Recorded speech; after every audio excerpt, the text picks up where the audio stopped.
in a place called Chivu. Zimbabwe is a British colony, is a former British colony, so it was called Enkledon. It was a very leafy rural village, and that's where I was born. And so on this first day, entering into a room that was this big, and it had very interesting imagery on the walls. There was cute little puppies and beautiful girls in long ponytails. And for me, this was just a total mindset shift. Entering into this room, coming from my rural background where I was seeing cute little kittens and dogs with ponytails, and I was coming from herding cattle, sheep, goats, chasing after ducks and geese. That was my upbringing. And spending lots of time in the forest and in the bush, not for leisure, but for work, because I was a rural young girl child. So when I walked into this room and I was seeing all these beautiful faces and different texture of hair and different skin color, it was like a slap in the face, and my eyes would just keep on popping. And I was wondering, okay, this is a totally new world. So the children were cackling, my classmates, and I was looking at them because I had just landed in urban Harare or urban Zimbabwe for the first time since I was born, because I've been born in rural Zimbabwe. And it's very different.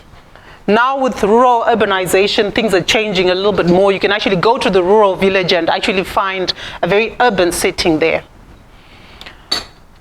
So this was the first major transition of my life. So I sat there quietly at the corner of the room, and then our teacher, Mrs. Mdumo, just brought the whole room to silence and said, okay, boys and girls, I now need you to all introduce yourselves. So she started from that corner. That one said their name, and then the other one said their name, and I thought, oh my goodness, those accents. And this was just after Zimbabwe had gained its independence, coming from being Rhodesia to becoming Zimbabwe. So this was that time where you could actually have all these colors in one room, which previously was not happening. And I kept on going and going through the room, looking at the faces. And then finally all eyes were on me. And everyone was like waiting, and I froze. And my voice just disappeared. So my teacher says, yes, young girl, introduce yourself. Tell us who you are. So I stammered, cleared my throat. And I was thinking, okay, but like EJ, I used to whistle at the cows. And we used to do, I had my voice. I always had my voice because I had to call the cows, and our cows back home have names. So you have to tell them to come back. Yes. So I lost my voice. And then finally it came. And then I said, my name is Inda Cynthia Chirinda. What? Yes. The whole room just roared into laughter. And she said, come again? I said, my name is Inda Cynthia Chirinda. Then they just had their day. So I was looking and I was thinking, okay, I was trying to take notes from everyone, but when it got to me, I just had to be the authentic me. Remember, this was my first time being put in an environment where I had to speak the English language. I used to speak goat, cows, sheep. You used to speak animals? Yes, I used to speak animalese. So, and of course, our vernacular language. So now I figured I have to transition into this place where I can communicate in a way that everyone can understand me. Because they all had different textures of color, of skin, of hair, and different backgrounds. And I thought, okay, so this is where the rubber hits the road. So of course at home time, talking about roads being back on the tarmac, because we used to walk, it was about a 2-kilometer stretch from my primary school to where I was staying. My older siblings were in the same school, but they had grown up in urban Harare. I grew up in rural Zimbabwe in Chivu, because at that time, okay, I will preempt, so I will not say what had happened, but I was the only one of my 5 siblings who had grown up in the rural areas. So I remember the first day that I was in school was actually my 3rd day, or my 2nd morning being in urban Zimbabwe, because I'd arrived on Sunday night. Monday was the day that we were patching up the uniforms, and then Tuesday was the first day of school. So everything was happening like a whirlwind. And because back home in the rural village, we just didn't wear shoes. There were so many other socioeconomic issues that were happening with my family and what had happened to them. So I spent the better part of the day just glaring at my feet and thinking, oh, I'm wearing shoes, I'm wearing shoes, I'm wearing shoes, I'm wearing shoes. And to everyone, this was common for them because they had attended kindergarten and I hadn't. I had attended Animalese school. I mean, I had a very interesting upbringing. So for a few minutes this morning, allow me to talk to you about managing transitions in life's journey. Managing transitions in life's journey. So I remember walking back home with my older siblings who were in the senior grades. And they said, so we heard. And you must know, news has always traveled fast, even before Facebook. So they said, so we heard that you said your name is in the Cynthia Chirinda. So I said, but no one had told me what I was supposed to say. I was trying to listen and copy everyone, but that's just what came out. So, you know, that became a joke for some time. But that for me was my key determinant.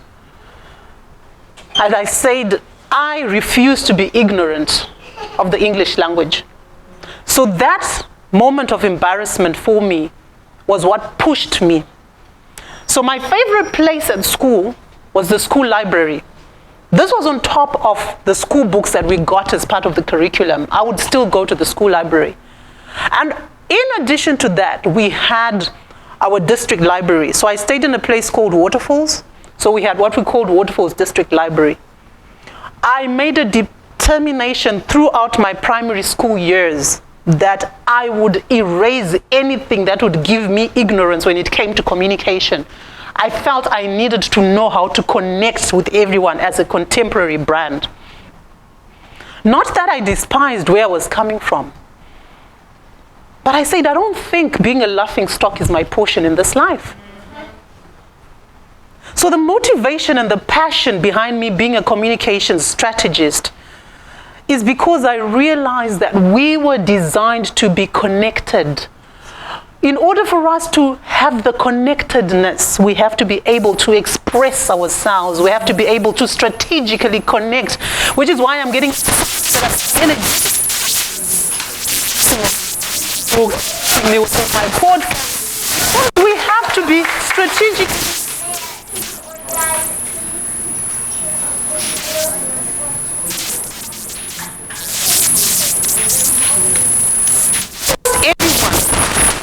My class, at least, who were back home.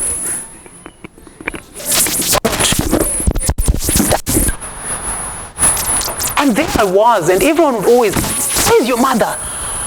Where's your mother? You know, because they would all come out all well. I think we call food boxes.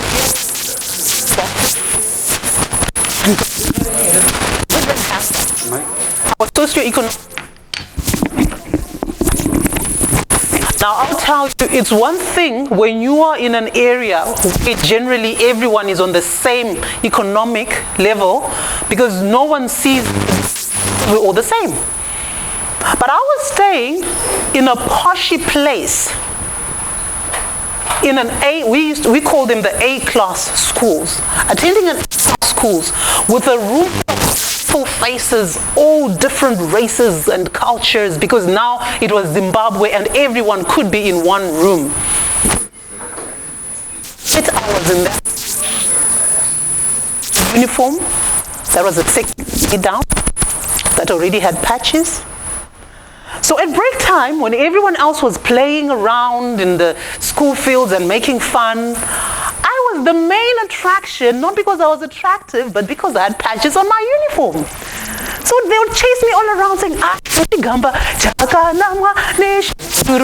now you may not hear what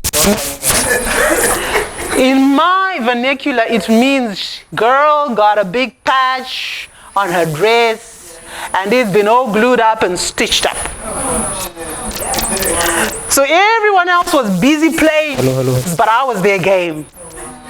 Now you can imagine the confidence knocking that has on any, not just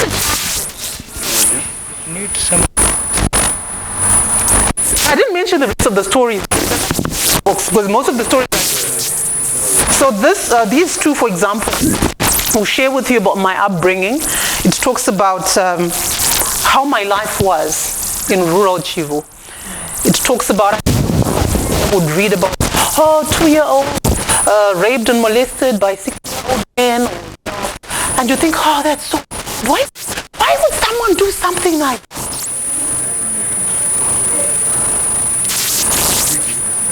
Experienced it. Not just once, not just twice, not just 3 times. I was there for the taking. This was before I even got into grade 1. So I was the plaything for everyone who wanted an experiment. So any type of sexual molestation that you think of, a girl child who is not protected, anything, just pick your wild imagination. You can. I went through it. So that's why I write books. Because we all have what my brother said. So we're talking about life. These transitions where you're trying to figure out things. You are in the place right there. You're not really here. People are asking you what's happening, but you just have to. You just gotta pick a dad. You're not really here. You're not really there, so you just gotta waltz your way around. So I had to manage those transitions because I had that inner turmoil. And there was that rage. I didn't understand. What did I do to be abused? What did I do to be so exposed? Okay, so why didn't my parents want me? And how come I don't have a mother? But I'm told she's not dead. But where is she? I'm just told she's coming. So whenever I would hear the gate creaking, I would always rush and go and peep and check. And I would think, okay, maybe I'll see this woman. Because I didn't really know her because she left when I was still very young. Because my parents had gone their separate ways, and been left to go and stay with my paternal grandmother. So that's how I go. So people would ask me, so where's your mother? I didn't know. I didn't know because no one really told me the truth. I'll be told, oh no, she went far away. She went one day. So whenever, so I was always expectant, never settled, So those are some of the life that make transition difficult because you're still trying to find closure. You're still trying to get answers. It was only later at some point that one of the elders then told me and said, oh look, your parents didn't agree at some point. They went separate ways and, So I then had to come to terms and think, oh, okay. I was the unwanted one. I had to be. And they said, no, you were still too young at that time. And, it's a whole lot of things. They even explained to me how I got the name that I got. Cynthia, by the way, is a name that I then got from my father. But the name that I had been given by my mother is when she gave birth to me because of what she had been going through. Is a name that literally means lots of trouble, pain, and shame. Wow. And that's the name that's been on my birth certificate, my birth card, so you can imagine sometimes the baggage that we carry in life. So when I stand as a life coach, as a personal development consultant, as a communication strategist, as a transformational leadership coach. I'm working through my journey and working the pain that I've been through to help the next person to see that there's greatness inside of them. It took me being laughed at by a whole room full of beautiful young children. They did not understand that everything I was seeing was so foreign on the walls. I mean, seeing beautiful straight hair with pigtail ponies and, little dogs and poodles that were so cute. The only dogs that we knew were our hunting dogs that we used to go and get game meat, with, and they were kept for security. So this was a total mindset shift for me. So I don't know what transition you may be going through your life.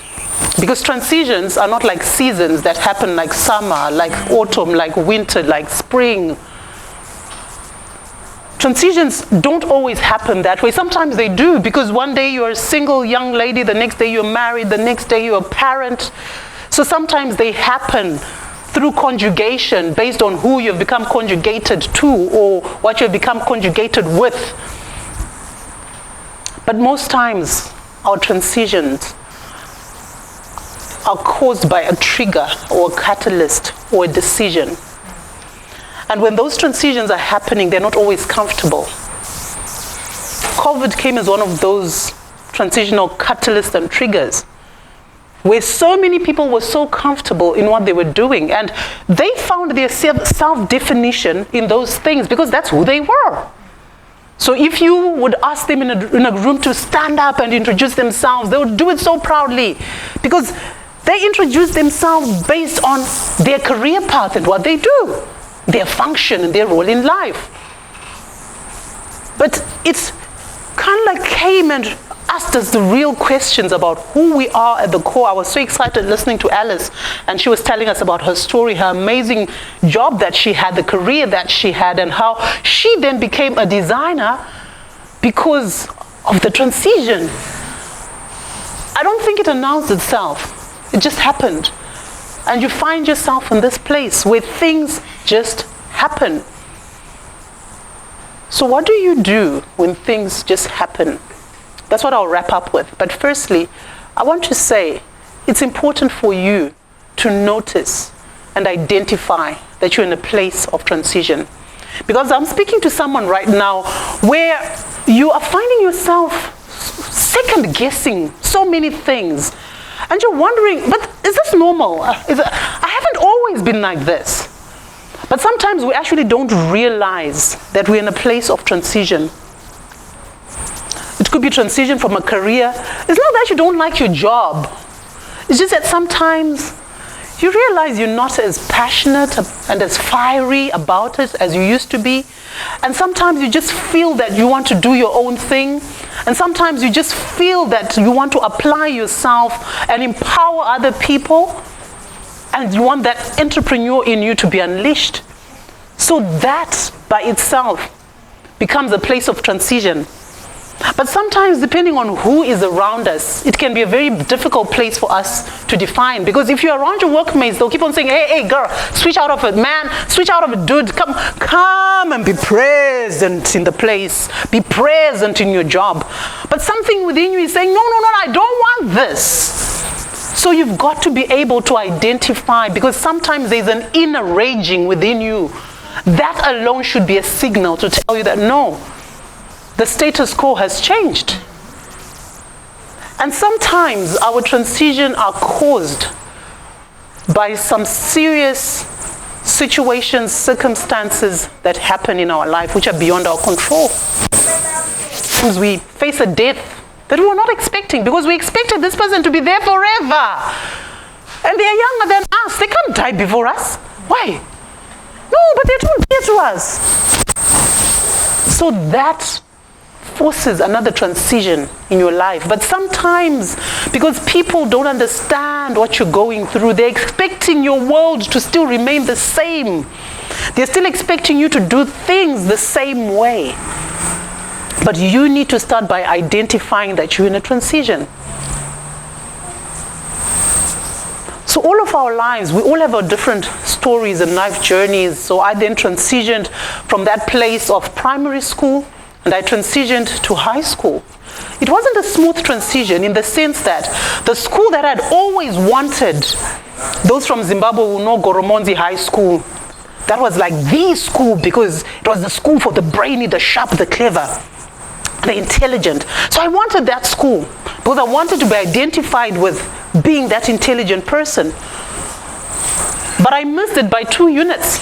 And sometimes many of us are so hard on ourselves because we've missed something just by a shot. Yet we don't realize that that is actually the setup for what is actually right for us, for our next path. So I had the power and the control to then actually go and choose the school that I wanted, but I didn't have full and total control because I was not going to be the one to pay the school fees. So I had to pay something within what could be afforded. So I made a school choice, and I remember the very first day, Form 1, I entered into the school premises, a very large school. We were introduced to our form prefect. We sat in class, and at some point, our form prefect took us around the school. And as she was taking us around, I noticed a short, very short young lady. We were all wearing blue blazers and dotted blue and white uniforms. That was the uniform for the juniors. The seniors were wearing their white shirts and their royal blue skirts. But this lady, she was short and she was wearing a cream blazer. And she was holding a briefcase. And we had what we called bookcases. They were some kind of a suitcase, but they were brown bookcases, right? And so there she was. What stunned me was how short she was, and yet how much power and authority she commanded. And every time she walked past anyone, they'd keep on saying, "Morning, ma'am." She would just nod. She'd say, "Morning, morning, morning." And she would walk, pace herself with so much confidence and determination. And I sensed an aura about her. And I said, you know what? I've just met this lady and my life has just changed. So I asked my form teacher, I said, who is this? Who is this lady? She said, this is Lindiwe. She's the head girl of the school. Huh? You must know my school had more Asians and Caucasians and more, back home we call them colored, the mixed race. So she was a black girl, very short, and she was head girl over all of these people. That was one of the major transitions in my life, because I said, you know what? I'm going to follow this girl. I'm going to see what she does, and whatever she's doing, I'm going to double it. Because in my 6th year, I'm going to be doing exactly what she's doing. That was on my first day of high school. I made that determination. So I asked, okay, so what sport does she play? She says, oh no, she plays badminton, she does some chess, she's also the Interact Club president. Oh, okay, what else does she do? Oh, she does a debate, a bit of public speaking, and some drama. I said, oh, really? So where she was just doing English public speaking, I went on to do French public speaking. I went to do Shona public speaking. Where she was just doing drama, I went on to start writing the plays. So that's where my passion for doing film started. So this is one of the documentary films that I've done. This was almost 8 years ago. So that's where it started.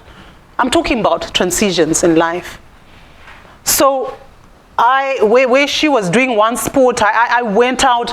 By my 2nd year in high school, I was already the school captain. By the 3rd year, I was already playing for our national team, right? And because I said to myself, if she can do it, I need to move away from where I came from, because it's not everyone who came from where I was coming from now. That's what they would say in Nigeria. I was coming from way back beyond. So I wasn't just gonna catch up. I was gonna overtake. Yes, girl. I was gonna overtake. So, fast forward, short story.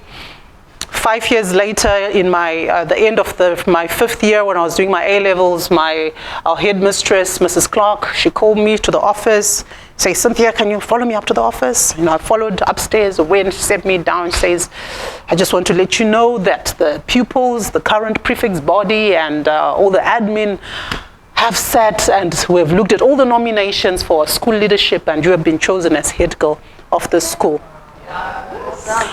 So when I'm talking about managing transitions, it all starts with the decisions that you make. It's all about the decisions that you make when you encounter something in spite of where you have come from. That position of being head girl was the major turnaround factor for my life, because all of that confidence that had been lost from the sexual molestation, physical molestation, from the lack, like I said, most of it is documented in my books. All of that, when I then got into that position, I had the empathy, I had the sympathy, and I had an understanding of leadership without even having to read the books. So the reason why I coach on personal leadership is because I understand that you need to lead from where you are. So you may be here and you're going through a transition in your life, because I then transitioned from there. I went through to tertiary school, and my father had said, you know what, when I take my children all the way to high school, I've done my part. The rest is for them to take care of. So I made sure I would work, take myself through tertiary school, manage that whole transition, and then I got married. And then one of the major transitional points in my life was when I was still in primary school, because of the toxicity of the environment that I'd grown up in. And I had grown up in a home where there was very strong spiritual, traditional worship. And it was very toxic in the way that it was done, to a point where I realized that that was the main cause of my pain and my trauma. So I made a spiritual decision at some point where I then adopted the faith system that I believe in. And that has been my main anchor for years. So I then derived most of my values and principles from there. So when I made a decision for marriage, I just said, if I can just find someone prayerful, I'll be happy. But of course, that wasn't good enough. I should have made a more specific, wider, relevant criteria for that selection. So needless to say, even though, of course, I knew my first husband from way back in primary school, and it didn't work, because it takes more than prayer to make a marriage work. It's the bread needs to be buttered, the character needs to be right. So many things need to be in place. So sometimes we go through transitions in life, but sometimes we're not willing to accept that, you know what, this is the time for me to move on and let go, because this is not working. So we remain stuck to something because it's a good idea to everybody else. Because the status looks good and the ring looks good on the finger, especially if it's a diamond, and you know, you're going out everywhere and you're just showing that, hey, I'm taken. But are you taken, or are you a prisoner? Are you taken, or are you in captivity? Are you taken? Are you loved? Or are you in bondage and oppression? So I had to go through that transition. And those are not easy decisions to make, because they went against everything that my fundamental faith believed in. So in transition, many times you have to look at the fundamental principles and values that you have always embraced and ask yourself if they still serve you and where you are supposed to go in life. Because many times when the time for transition comes and opportunities come, we don't realize them because we're so stuck to the old things because they make sense. So I just wanted to challenge you today to take time to locate yourself. Because where you find that you're losing appetite for certain things, don't force yourself to regain that appetite. It might just be a sign that you've moved on. Don't force yourself to keep on wanting what you used to want. The point is you no longer want it, you don't like it in your life, so find the next best thing. It's not always easy because, like I said, it's a waltz because you're here, you're not yet really there, you're swinging like a pendulum, and people are asking you questions. It's a place where there is no definition, and many of us want to be so defined and so clear, but it's okay to say, I don't know. Because people are asking you, so are you single? Are you married? Are you, and you're like, I'm in a situation. Because you're in that uncomfortable in-between where it's indescribable. But it's there, and that's where you are. So that is where you now need to then say, who can I have as my clan and my tribe when I'm in this place which is undefined, which is not conventional, and where there's no blueprint, because many of us are looking for blueprints and templates, but you need to make a template for yourself because you're unique like that. You are unique like that. So identify that you're in a place of transition.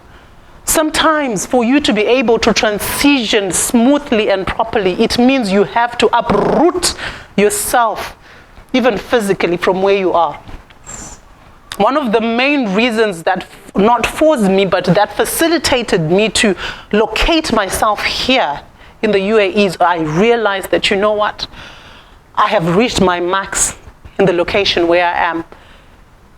At some point, I can bounce back. But right now, this place has just had me up to here. And if I'm going to stay here, I'm going to drown. And especially if you're a person that many people are looking up to for inspiration, for motivation, for leadership, for guidance as a coach, as a counselor, as a therapist, and you're realizing that your own cup is so empty, it's time for you to move closer to a river where you can be fed. And if you move to that place and you still find there's no feeding, move on right along until you find the place. So we need to manage transitions. So my new book that's going to be coming up is going to be talking about managing transitions. It's a very small ebook. I'm going to be launching that. It's going to be available on my website within the next 4 weeks.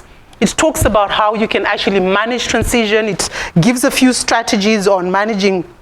I'm trying not to preempt a lot of those, but in there I talk about how you invest in introspective moments, how you listen to your inner voice, how you build a new social capital around you. Because many of us here think that what we really need to start with is the money. We need big money. And I'm glad, she spoke about, she debunked so many myths and theories, and sometimes it's just the right network. So you're in the right place today. You are in the right place today. I know you feel that you could have invested in something else, but you came to the right place today. And William and Kai, thank you so much for making this happen for us. Because we know that with this social capital, we can go so much further. So if you want to, just allocate yourself and manage the transition wherever you are, whether it's a career transition, whether it's a relational transition, whatever transitional phase you are suspecting that you could be in, and you need a coach to walk with you in it, I'll be very happy and willing to partner with you. Some of my coaching courses have to do with inner healing. There's one that's called Inside Out, and then there's another one that's personal leadership and also communication strategy for connectedness. It's been great chatting with all of you, and I hope that we will be chatting some more. Kai, back over to you. We Tell Television. We are telling live.